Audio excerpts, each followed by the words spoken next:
வணக்கம், welcome to Princy's Authentic Kitchen.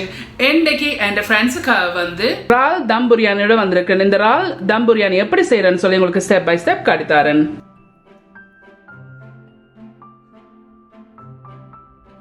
நான் இதில் ஒரு சட்டி வச்சிருக்கேன். வச்சுக்கொண்டு இதில் வந்து எண்ணெய் இருக்குது. இது வந்து 3/4 கப் இல்லாட்டிக்கு 180 ml எண்ணெய் இருக்குது. இந்த எண்ணெயை விட்டு இப்போ ஹீட்டை கொண்டு வந்து மீடியத்துலேருந்து கொஞ்சம் கூட்டி விட்டுருக்கேன். கூட்டி விட்டு இந்த எண்ணெயை கொதிக்க விடுவோம்.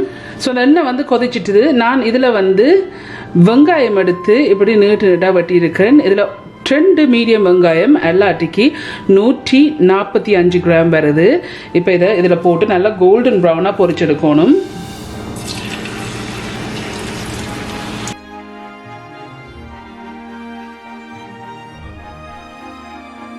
ஸோ நான் அரைவாசியை போட்டிருக்கேன். மிச்சம் அரைவாசி இருக்குது. ரெண்டாக இதை பொரிச்செடுப்போம். நல்லா கோல்டன் ப்ரௌனாக வரணும்.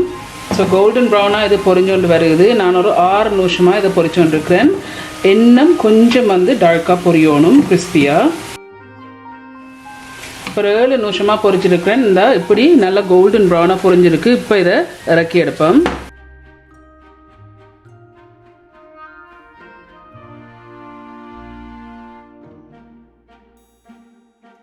ஸோ நான் ஒரு பேப்பர் டவல் போட்டு பிளேட்டில் இறக்கி எடுக்கிறேன். ஸோ இந்த இருக்குது இப்படி இதை பொரிச்சிருக்கிறேன். மிச்சம் இருக்கிற எல்லாத்தையும் பொரிச்சிட்டு காட்டுறேன். இந்த இருக்குது இந்த வெங்காயம் எல்லாம் பொரிச்சு எடுத்துட்டேன். சின்ன டிஷ் எடுத்து வச்சுக்கொண்டு இதில் கேசரி பவுடர் இருக்குது. 1/4 டீஸ்பூன் கேசரி பவுடர் இருக்குது. இதை இதில் போடுங்க. போட்டுட்டு இதில் வந்து 1 டேபிள் ஸ்பூன் தண்ணி இருக்குது. இந்த தண்ணி இதில் விடுங்க. ஸோ இதில் நான் ஒரு சட்டி எடுத்து வச்சு ஹீட்டை வந்து மீடியம் ஹீட்டில் வச்சுருக்கேன்னு வச்சுக்கொண்டு வந்து 3 டேபிள் ஸ்பூன் எண்ணெய் இருக்குது. உங்களுக்கு எண்ணெய் பாவிக்க விருப்பம் இல்லாட்டி நெய் பாவிக்கலாம். ஸோ இந்த 3 டேபிள் ஸ்பூன் எண்ணெய் இதில் விட்டு இந்த எண்ணெயை கொஞ்சம் கொதிக்க விடுவோம். ஸோ இந்த எண்ணெய் வந்து லைட்லாக கொதிச்சா பிறகு இதில் வந்து பே லீவ் இருக்குது. ஒரு பே லீவ் நான் எடுத்துருக்கேன். இப்போ இதில் போடுங்க. இதில் வந்து கருவாய் இருக்குது. ஒரு பெரிய பீஸ் கருவாய் எடுத்துருக்கேன். இந்த கருவாயும் இதில் போடுங்க. இதில் வந்து 4 ஏலக்காய் 4 கிராம்பு இருக்குது. இப்போ இதையும் இதில் போடுங்க. இதில் வந்து மிளகு இருக்குது, முழு மிளகு. அதில் வந்து 10 எடுத்துருக்கேன். இப்போ இதையும் இதில் போடுங்க. ஸோ அந்த ஸ்பைசஸ் போட்டால் பிறகு ஒரு 1/2 நிமிஷமான பிறகு சோப்பு வெங்காயம் இருக்குது. இதில் ஒரு பெரிய வெங்காயம் எல்லாட்டிக்கு 180 கிராம் எடுத்து சின்ன சின்ன வெட்டியிருக்கேன். இப்போ இதையும் இதில் போடுங்க.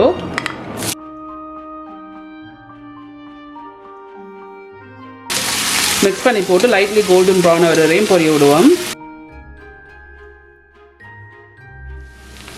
இப்போ ஒரு 2 நிமிஷமாக இது பொரிஞ்சோன்றிருக்கு. 2 நிமிஷம் பொரிஞ்ச பிறகு உங்களுக்கு விருப்பம் என்று சொன்னால் பச்சை மிளகா போடுங்க. பட் நான் போடுறேன். இதில் சின்ன பச்சை மிளகா 5 பச்சை மிளகா இருக்குது. இப்போ இதை இந்த 2 நிமிஷத்துக்கு வரை போடுங்க. போட்டுட்டு இதை இன்னும் கொஞ்சம் நேரம் வதங்க விடுவோம்.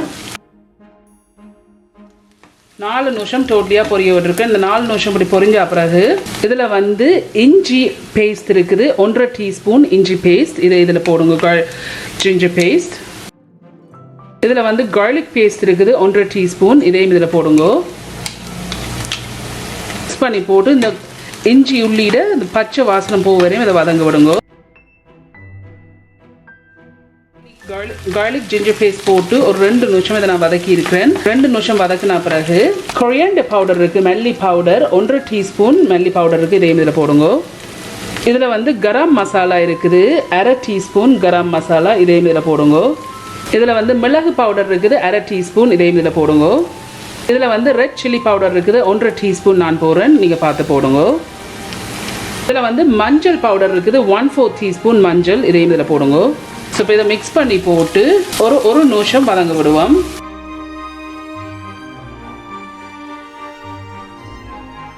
ஸோ இப்போ 1 நிமிஷமாக வதங்கி கொண்டிருக்கு. இதை மிக்ஸ் பண்ணி விடுங்க.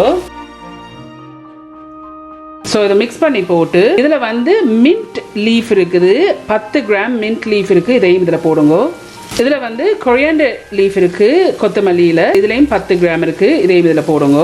போட்டு இதை நல்லா மிக்ஸ் பண்ணி இந்த மின்ட்டிலே இந்த கொத்தமல்லியில் பச்சை வாசம் லைட்லியாக போகணும். ஸோ மிக்ஸ் பண்ணி போட்டு 2 நிமிஷம் வதங்க விடுவோம். ஆனால் இடக்கிட கிளறி விடுங்க. ஸோ இப்போ 2 நிமிஷம் இது வதங்கி இருக்கு. இந்த 2 நிமிஷத்துக்கு பிறகு இதில் வந்து ஒரு பெரிய தக்காளி பழம் எடுத்து சின்ன சின்ன வெட்டி இருக்கிறேன். ஒரு பெரிய தக்காளி பழம் எல்லாட்டிக்கு 230 கிராம் வருது. இப்போ இதில் போடுங்க. போட்டு இதை நல்லா மிக்ஸ் பண்ணி விடுங்க. தக்காளி பழம் போட்ட அப்புறம் ஒரு 3 நிமிஷம் வதங்க விடுவோம். இடக்கட கிளறி விடுங்க. அப்புறம் 3 நிமிஷம் மீடியம் ஹீட்லேயே இந்த தக்காளி பழம் போட்ட அப்புறம் வதங்கி கொண்டிருக்கு. இந்த 3 நிமிஷத்துக்கு பிறகு இதில் வந்து பிளெயின் யோகர்ட் இருக்குது. 1 கப் எல்லாத்துக்கு 255 கிராம் யோகர்ட் எடுத்திருக்கேன். இதை ஒரு விஸ்கால நல்லா விஸ்க் பண்ணி விடுங்க, லைட் ஆக்குறதுக்கு, கட்டி இல்லாமல். இந்த இருக்கு இப்படி தான் இதை விஸ்க் பண்ணியிருக்கேன். விஸ்க் பண்ண பிறகு இதுக்குள்ள விடுவோம்.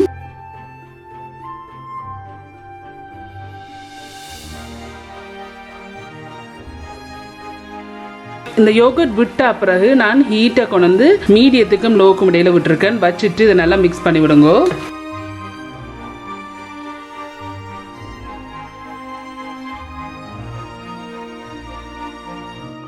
இதை மிக்ஸ் பண்ணி போட்டு ஒரு 3 நிமிஷம் இதை கொதிக்க விடுவோம். ஸோ இப்போ 3 நிமிஷமா மீடியத்துக்கும் லோ ஹீட்லேருந்து இது கொதிச்சு கொண்டிருக்கு. இந்த இப்படி கொதிச்சு வரைக்க இதில் வந்து இறால் இருக்குது. 350 கிராம் இறால் எடுத்து அதை க்ளீன் பண்ணி வச்சிருக்கேன். இதுக்கு வந்து நான் 1 டீஸ்பூன் உப்பு போட்டு மேரினேட் பண்ணி வச்சிருக்கேன். இப்போ இதை இதில் போடுங்க. இப்போ இதை நல்லா மிக்ஸ் பண்ணி விடுங்க. அந்த இறால் போட்ட பிறகு நான் ஹீட்டை கொண்டு வந்து மீடியத்திலேருந்து கொஞ்சம் கூட்டி வைக்க போகிறேன். 5 நிமிஷமாக கொதிச்சு கொண்டிருக்கு. இப்போ உப்பை செக் பண்ணி பாருங்க. நான் வந்து ஒரு 1/2 டீஸ்பூன் உப்பு சேர்த்துருக்கேன். ஸோ உப்பு இறாலுக்கு போட்ட உப்பு வந்து 1 டீஸ்பூன், பேருந்து போட்டுனா 1/2 டீஸ்பூன் தாராளமாக காணும். ஸோ இந்த இருக்குது, இதை நான் மிக்ஸ் பண்ணியிருக்கேன். மிக்ஸ் பண்ணி போட்டு இன்னொரு 5 நிமிஷம் மீடியம் ஹீட்லேயே இதை கொதிக்க விடுவோம். ஸோ இப்போ சரியாக இன்னொரு 5 நிமிஷம், ஸோ டோட்டலி 10 நிமிஷமாக மீடியம் ஹீட்லேருந்து கொதிச்சோன்ருக்கு. இப்போ நான் அடுப்பை வந்து ஆஃப் பண்ணிட்டேன். இந்த இருக்குது, இந்த தம் பிரியாணிக்கு தேவையான கறி செய்தாச்சு.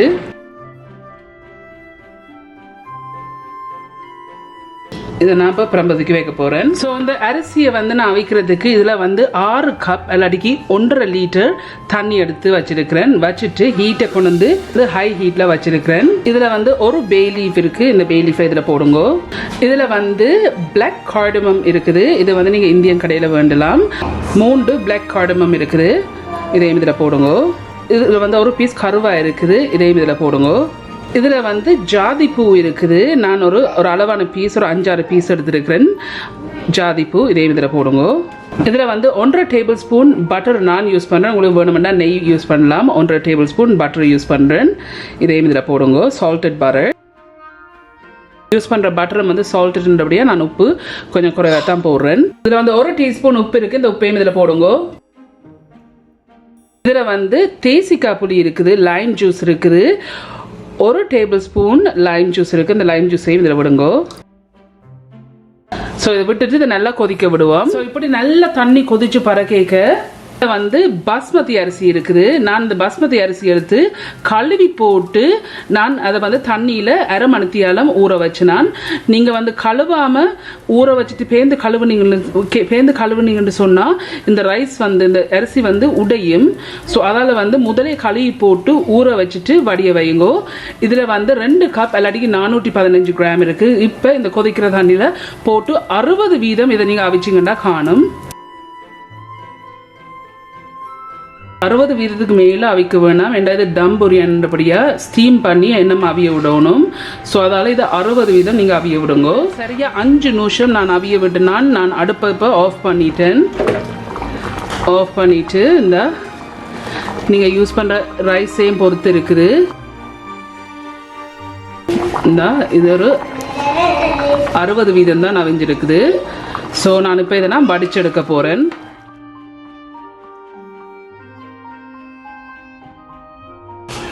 இந்த இருக்குது, நான் வடிச்சிருக்கிறேன்.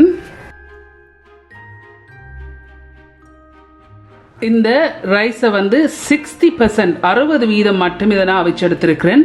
இப்படி அவிச்சு எடுத்த பிறகு இந்த இருக்கு, நான் அரிசி அவிச்ச சேம் டிஷ் இருக்குது. இந்த டிஷ்ஷில் வந்து 1 டேபிள் ஸ்பூன் பட்டர் எடுத்து எல்லாடிக்கும் உங்களுக்கு விருப்பம்னா நெய் யூஸ் பண்ணுங்க. நான் வந்து மெல்ட் பண்ணி வச்சிருக்கிறத இப்போ இதை இந்த அடியில் விடுங்க.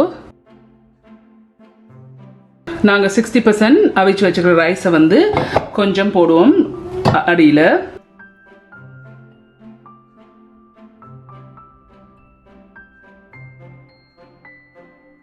இப்படி போட்ட பிறகு ஒரு லேயர் போட்டிருக்கேன். இப்படி போட்ட பிறகு இந்த இருக்கு, நான் செய்து வச்ச கறி இருக்கு. இந்த கறியையும் ஒரு லேயர் போடுங்க மேலால.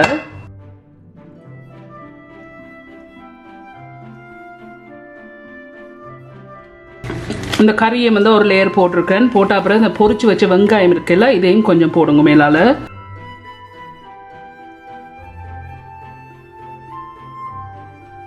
இதில் கொஞ்சம் கொத்தமல்லி இருக்குது. இதுலேயும் ஒரு லைட்டாக, நிறைய போடுறதுல ஒரு லைட்டாக போடுங்க, விருப்பம் வேண்டாம் கூட போடுங்க.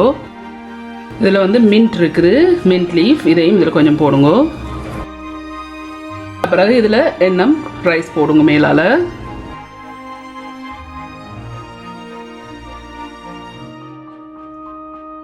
ஸோ அதுக்கு மேலே ரைஸ் போட்டிருக்கேன். இருக்கிற மிச்ச கறியையும் இதுக்கு மேலே போடுங்க.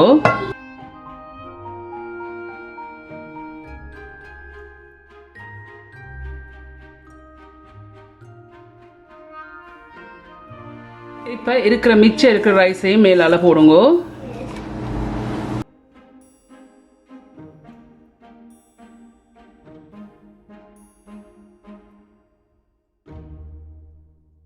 இந்த இருக்கு இதில் மிச்சமாக இருக்கிற அவ்வளோ வெங்காயம், பொரிச்ச வெங்காயத்தை போடுங்க.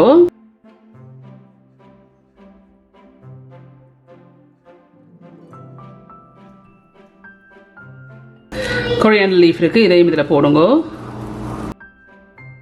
மின்ட் லீஃபும் இருக்கு, இதையும் இதில் போடுங்க. இந்த இருக்கு நான் அந்த கேசரி மிக்ஸ் பண்ணி வச்சிருந்ததில்ல, கேசரி பவுடர் போட்டு, இது வந்து ஜஸ்ட் கலரிங்க்கு போடுறது. இப்போ தேவைக்கு அளவாக நீங்கள் விடுங்க.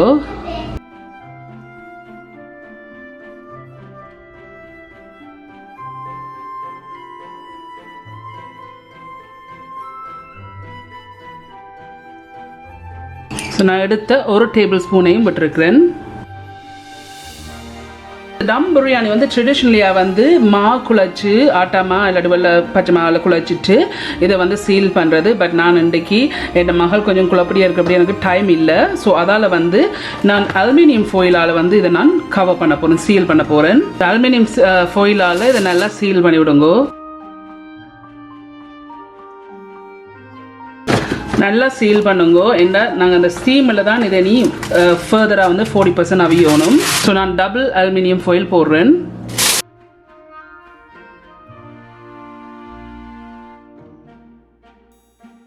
இதில் மூடியால் மூடி போட்டு ஸ்டீமில் தான் இது வந்து ஃபர்தராக அவியணும். ஸோ இப்படி சீல் பண்ண பிறகு இருக்கு நான் வந்து அடுப்பில் வச்சுருக்கேன். ஹீட்டை கொண்டு வந்து மீடியத்துக்கும் லோக்கு மிடியில் வச்சுருக்கேன். வச்சுக்கொண்டு ஒரு அரை மணித்தியாலம் இதை வந்து ஸ்டீம் பண்ண விடுவோம். இப்போ சரியாக மீடியத்துக்கும் லோ ஹீட்டில் வச்சு இதை நான் அரை மணித்தியாலம் மூடி போட்டு துறக்கவே இல்லை, அப்படியே விட்டு நான் இப்போ அடுப்பை ஆஃப் பண்ணிட்டேன்.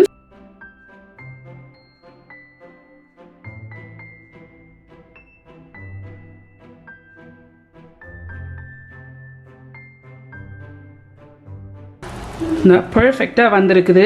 இதை நீங்கள் வந்து திருப்பியும் சொல்கிறேன், 60% மட்டும் இதை அவிச்சிடுங்கோ, எல்லாட்டிக்கு வந்து குழஞ்சிடும். இந்த எனக்கு நல்லா பர்ஃபெக்டாக வந்திருக்கு. ஸோ இந்த இறாலில் செய்கிற தம் பிரியாணி செய்து முடிஞ்சுது. ரீசெண்டாக வந்த ரிக்வஸ்ட் வந்து ராஜலக்ஷ்மி குகதாசன் கேட்டிருந்து, நீங்கள் 2-3 வீடியோவில் தம் பிரியாணி செய்யுங்கன்னு சொல்லி. ஸோ உங்களுக்காண்டி உங்களை எல்லாருக்குமாண்டி இந்த தம் பிரியாணி செய்து முடிஞ்சுது. ஸோ இந்த இருக்குது நல்லா பர்ஃபெக்டாக வந்திருக்கு, நல்லா ஃப்ளஃபியாக இந்த ரைஸ். இந்த ஸோ நீங்கள் திருப்பி நான் சொல்கிறேன், நீங்கள் இந்த ரைஸை வந்து 60% நீங்கள் சரியாக அவிய விடாட்டிக்கு இப்படி பர்ஃபெக்டான உங்களுக்கு தம் பிரியாணி கிடைக்காது. சேம் டைம் நீங்கள் யூஸ் பண்ணுற பாஸ்மதி ரைஸ்லேயும் இருக்குது. சில பாஸ்மதி ரைஸ் வந்து டக்குன்னு அவிஞ்சிடும், சில பாஸ்மதி ரைஸ் வந்து கொஞ்சம் நேரம் எடுக்கும். ஸோ டிபெண்ட்ஸ் நீங்கள் யூஸ் பண்ணுற பாஸ்மதி ரைஸையும் பொறுத்து இருக்குது. பட் எனி ஹவ், ஸோ இப்படி தான் இந்த இறால் பிரியாணி செய்கிறது. இது செய்து முடிஞ்சுது இந்த தம் பிரியாணி.